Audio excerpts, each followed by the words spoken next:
So, sorry about that little mishap, but hello, good day, good morning, good afternoon, good evening, I don't know, wherever you're from. It is currently 4 a.m. my time. So, I thought that I might as well go ahead and try to get my thoughts, Quincy Jones' thoughts, Alex thoughts, and Midnight's thoughts about the new green decks and how you would build them across to every one of you. And since like the patch just came out, I thought we might as well do it now. So yeah, I thought we would just go ahead and get right into it. And like first of all, we made a core green list is consistent of a total of 34 cards. The reason we haven't filled out the entire deck list is because there is a bunch of different ways you can actually play the faction now, more so than there was before, because of the new buffs to Poltergeist, Spirit of Agony, and Might and Guts, mainly. So, the current green list, the current green core that we have actually made, is 3 Kiki's Archer, 3 Oakling, and 3 Tree Folk, which in essence, like, caps off our early game creatures, which are only gold costs. Wait! You forgot your intro song! Intro song? I don't have an intro song. Dooby-Doo, I see you! Oh, you're ready yeah. and you're willing! Dooby-Doo, I love you! To give a deck to the peons! You know we got a deck to solve for you, and Doobie ready for my eyes! Okay, that's enough. We all love to be inside the cube. God damn it! Okay, thank you. So, anyways, as I was saying, after we have our 9 gold units, which also make up most of our harvesters, I would recommend that in the last 6 slots of the deck, you would put in another 3 harvesters, since the tree folks aren't really harvesters if you really look at it, and the Oaklings aren't either. You do have, when we go down later, you do have essentially 6 more collectors other than the Kiki's Archers, which are your land creation package, which is the Ethereal Explorers and the Tiki Pathfinders. So in essence, you already have 9 collectors. The problem with the current deck list is that you really have to have a collector very, very early, and you can't really draw for it early because of how the deck is set up. If you look at how much fairy it actually costs in your fatties category, you have your Poltergeist, which is a 3-off. You have a 3-off Spirit of Agony, 3-off Giant of Borea, 2-off Ghost of Aeronor, and oh, why is Poltergeist in there twice? I made a huge mistake. I obviously suck. 3, 6, 9, 11. Right? 3, 6, 9. Yeah. Okay. Poltergeist is not supposed to be there twice. Pardon me. It is 4 a.m. and I am extremely tired. So if there's small mistakes this time, please bear with me. So obviously you're not running Poltergeist twice. I will correct this before I upload it to the forums and stuff. Anyways.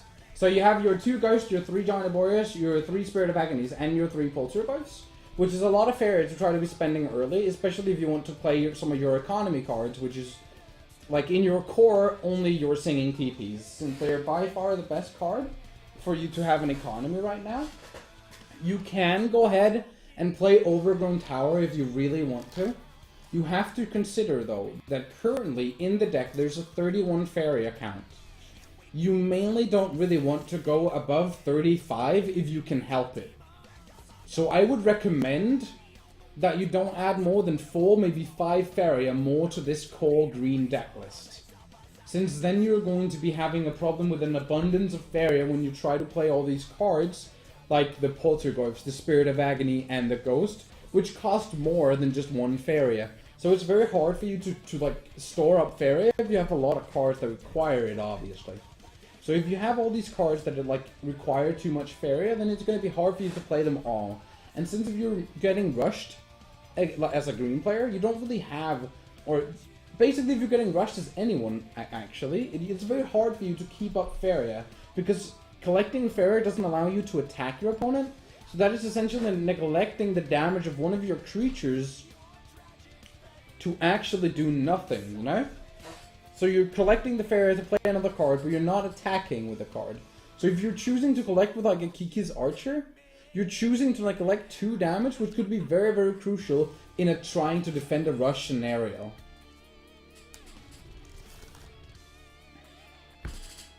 It is live. So the reason we really want to play these land creation creatures, like Theron Explorer and Tiki Pathfinder, is really so we can make up for the backside of being on the draw if you're against an aggressive player or against like a rush deck in general.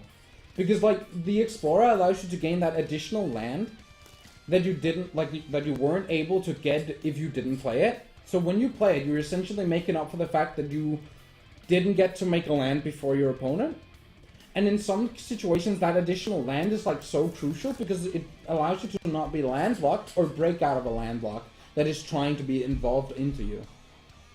The Tiki Pathfinder is very, very good because it basically does the same. It just costs a bit more to do. So if you use the Tiki Pathfinder's ability to move it as well, you're essentially using 5 action points for the card, or 4 gold and 1 action point. The land you get from the action point can, and in most cases, will just be the equivalent of the 1 action point you just spend to move your Pathfinder. Because in most cases, you're going to take over a prairie. So that prairie has cost your opponent essentially 1 action point to play, and you used 1 action point to move your Pathfinder. So essentially he's just a 4 gold unit even if you move him on the first turn. The movement can be very crucial when you play him, so try to keep that in mind when playing the card.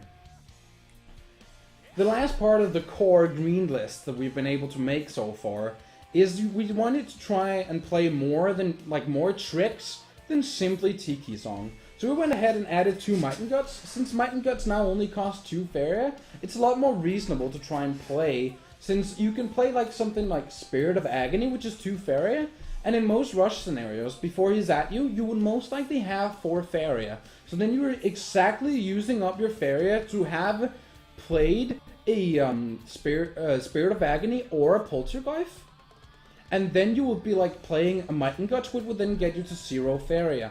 When you then play the Might and Guts, it also allows your creatures to attack twice and be very, very efficiently. Or very, very efficient, pardon me. So, like, if you have a Kiki's Archer, a Tree Folk, or an Oakling, and you play a Might and Guts and you get to kill two creatures with it, you're gaining a massive tempo advantage. Which is, like, very huge, because normally neither one of these cards would be able to actually kill a 3 health unit like a Moki Fellow or a Swamp Worm.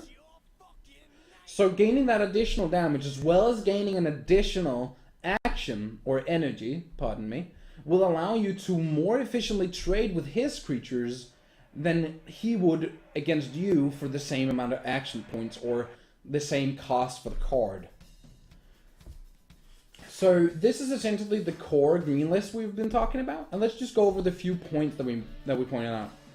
The current green deck list has a total of 31 Faria. You should not go above 35 to 36 Faria, because then you certainly don't have the actual Faria to play Ghost, Spirit of Agony, and Poltergeist in like any form of succession after, in any form of like basic succession after each other in a rush scenario. So, other than that, you should try and add more Harvesters into the game, because you are so dependent on Faria, because you really want to play Spirit of Agony early, because it's actually really good now. Only costing 4 gold and 2 Faria for a 2-5? A 2-5. 5 health is a lot. That's a giant Arborea we're talking about here. Essentially, from going from the Spirit of Agony to the Giant Arborea, you're taking away 2 gold and adding a Faria, and then you're taking away a damage, which is a fine solution for you, because a 2-5 is very hard for your opponent to deal with, and it most likely will always take like 3 attacks. Because most creatures in the game currently only have 2 damage, especially cards like Swamp Worm, Oakling, Children Warrior, Ridden Phalanx, Grim Devils, so they will have to attack you 3 times before they're actually able to kill you. Which is very, very good for a creature that you can play like relatively early. So don't try and go too heavy on the fairy account in the deck. Of course, this is just a layout for a deck. So if you really want to play cards that cost more fairy, or you want to add in the third ghost and maybe like Overgrown Towers, of course you can do that. I'm just saying there's a risk involved in going higher than 35 to 36 Faria. Then, after that, you basically have slots to do whatever you want to do, and it's really based on personal preferences. Me, Quincy, Arlek, and Midnight, we're giving each other some deck lists and trying to figure out, and we always ended up with these 34 cards that were always the same in every deck list. Some of us took out a Spirit of Agony to play another Ghost, and others didn't. And then, some of us went over and played this deck, which is the Haunt Green deck. Which is basically just the deck list you saw before, adding in Lady Element so you have more Haunt. This way you play 3 Poltergeists, 3 Spirit of Agony, and 2 Ghosts, as well as 3 Lady Element. That's a lot of Haunt creatures for a deck. Essentially, you're playing 11 Haunt creatures if you want to count the Spirit of Agony as an actual Haunt creature, which is then just allowing you to kill your opponent's orb without ever actually touching it. Because of the new Might and Guts, this is also a very good change for you, because suddenly you can close the distance from him having, let's say, either 6 or 8 orb health, where your Poltergeist with a Might and Guts suddenly just kills your opponent. Or a Lady Element with a Might and Guts also just kills him. The same goes with Ghost. If he's on 7, you can stay in the forest, attack him for 4, move out of the forest, attack him for 3, which can then just instantly kill your opponent, and some players might not see it coming. So what we did with this deck list is we basically added in 2 Sentinels, which is the 2 Harvesters I was talking about earlier. Because the deck is so Faria heavy, you want more cards, so you're guaranteed to get that early Harvester, so you don't have to draw for it. We added in another Overgrown Tower because we really felt like the deck could actually use the gold very efficiently. So you could draw a card and play Lady, or make a land and make Lady, or you could play a Pathfinder, move it, and play Ghost, for example, or other cards or other interactions like this. I wouldn't say there's anything wrong by going to 41 cards and playing 2 Overgrown Towers. I was actually considering it myself, simply by the fact that you would then have 5 economy cards instead of simply 4, which might be really good for you. But it's all based on personal preference, as I said before, and it's really about how you want to play your game.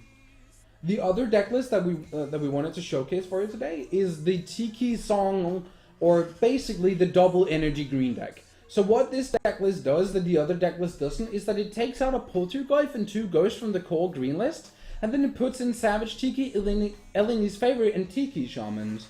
So instead of playing the Ghost that also costs 3 Faria, you play Shaman instead, which would then make your Savage Tiki and Eleni's Favorite a lot more effective, because they can attack more than once a turn. So suddenly, instead of simply taking 1 damage from the Tiki Shaman, you're essentially gaining +2, which is really, really good. Pardon me. Also, because of the Might and Guts changed, and we have Tiki Song, suddenly instead of playing only 5 cards that buff all these creatures, you're essentially playing 8 if you can have the Shaman on board. So playing 8 cards that buff 6 units that attack twice is very efficient. So Eleni's Favorite, if you give that a Tiki Shaman buff, suddenly it can trade with most things without them being able to trade with it. So what you could do is, if your opponent has any 2 health creature on board and you're 2 spaces away, you collect with your Shaman, give the buff to the Favorite, move it, and then attack it. Then you essentially win the trade, but you're still left with a 1/1 that can then run away next turn if your opponent can't kill it, which can then go ahead and do more efficient trades. It's the same with the Savage Tiki. It's just even better because you can give him haste whenever you play him. So gaining that additional damage might allow you to do some very neat tricks, like killing Oaklings or 3 health creatures. So if you play Savage Tiki with a Shaman on board, and then you play let's say a Tree Folk, then normally your Savage Tiki would only have 2 damage, but then after the buff from the Shaman, he suddenly has 3, and then it allows him to kill most cards in the game that he wouldn't be able to otherwise, which is very good. So this is 2 examples of some green lists that you can actually play within the new patch that just came out today. So I thought I would just take the opportunity for the new patch to try and show you guys some of the ideas we thought about when trying to make new decks. since I realized that it might be hard for some new players to try and make decks with all these overwhelming new changes, like, oh my god, should I switch over to red now that red is different? Should I try and play yellow now that they have like lose to Fairy on the failings and the Wish of the Devil, or aka Wish of the Iridiums? Or should I just stick with the green as I was playing before? Or maybe should I switch color over to green? So I think it's very interesting to try and like make these deck lists out to you guys and try to make you guys understand why it is we put in the cards we put in. So of course, if there's any questions you have, I will be posting this link on the forums after I've uploaded it to YouTube. If you have any questions regarding the deck list, you can go ahead and post a reply in the forum thread, and I will answer them as quickly as possible. You can also find me in-game, and I'll also try to answer any questions you have regarding like any of the new green cards, or just like my thoughts on some decks you've made in general. I will be more than happy to look over some decks you've made, and like give you my opinions on them, if I actually have the time to do so. So, I would just like to thank you for being here for like this quick segment of Inside the Cube. I will be doing these kind of like deck analysis once a week now. I will probably be doing them either on Sundays or Mondays, depending if like what day I have most times, or which of the days I have more time to spare. I will then analyze the winner of the Saturday tournament from the tournaments Joseki hosts, and then I'll set up an email account where you can email me some of your deck lists, and then I'll find one that I find very interesting, and then I'll try to analyze that deck list and give my personal thoughts on it. So for example, if this deck list didn't run like Tiki Pathfinder and Explorer, but you ran like Safeguard and Sentinel instead, I would probably tell you that there would probably be better alternatives to those kind of cards out there, which would then be Tiki Pathfinder and Therian Explorer, and I would try to explain to you why I think those kind of cards go better in the decks that you're actually trying to make. So, thank you for watching. I will post a forum link, I will make a post on the forums later with a link to both the highlight on my stream, so new players can come and follow, and a YouTube link. And other than that, I would just like you all to have a very good day, and I hope you all have a very, very good time with the new patch. I think the new patch is awesome. I love all the changes they've done, and I just want to thank the developers for being so into the game. Considering that Martin and Jen came back today from Israel, I'm really happy to see the patch coming out so soon after their comeback. I'm happy for all their hard work, and other than that, have a very good day, and I hope to see you next time on Inside the Cube. See you later.